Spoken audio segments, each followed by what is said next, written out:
রাজবাবুর কথা রাখতে আজকে পরে নিয়েছে একটা সুতির শাড়ি। আসলে রাজ কালকেই বলছিল তুমি আগের মতো শাড়ি পরো। তো আমি না বিয়ের প্রথম প্রথম বাড়িতে সুতির শাড়ি পরতাম। তো আজকে সন্ধ্যা আরতি করবো তাই পরে নিলাম। আর সানার এত আলতা পরার নেশা, আমি যখন আলতা পরছিলাম আমাকে পা বাড়িয়ে দিয়ে বলে মাম্মি পরিয়ে দাও। পরিয়ে তো দিয়েছি আলতা, পরে দেখছি পায়েলটাও পড়েছে।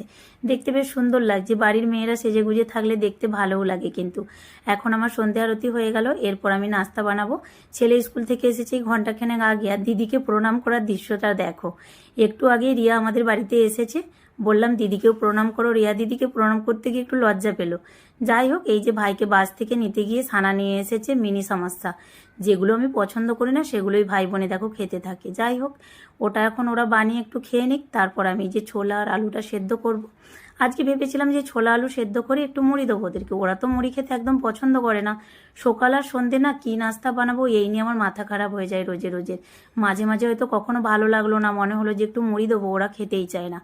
যাই হোক, তবুও আমি আলু আর ছোলাটাকে সেদ্ধ করে এখন একটু তেলে গোটা লঙ্কা জিরে দিয়ে ফ্রাই করে নিলাম।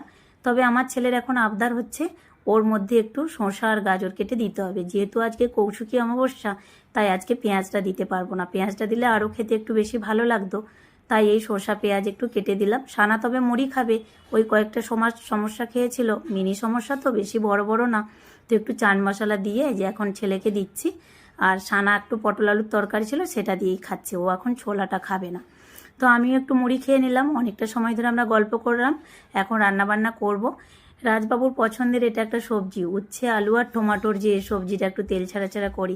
এতে পেঁয়াজ দিলে খেতে বেশি ভালো লাগে, তবে আজকে তো পেঁয়াজটা খেতে পারবো না। তাই এমনি উচ্ছে আলু আর টমাটো দিয়েই করছি। এতে একটু জিরে গুঁড়ো, ধনে গুঁড়ো, তার সাথে হলুদ আর লঙ্কা এই দিয়েই বানালাম। তো রাজবাবু এখন চলে এসেছে। সানাকে বললাম আমি ঘুঙুর দিয়ে একটু দরজাটা খুলি, পাপার রিয়েকশনটা কীরকম থাকে দেখি। যাই হোক, রাজবাবু তো বরাবরই আমি শাড়ি পরলে ভীষণ পছন্দ করে। যাই হোক, আজকে আসি, সবাই ভালো থেকো, টাটা।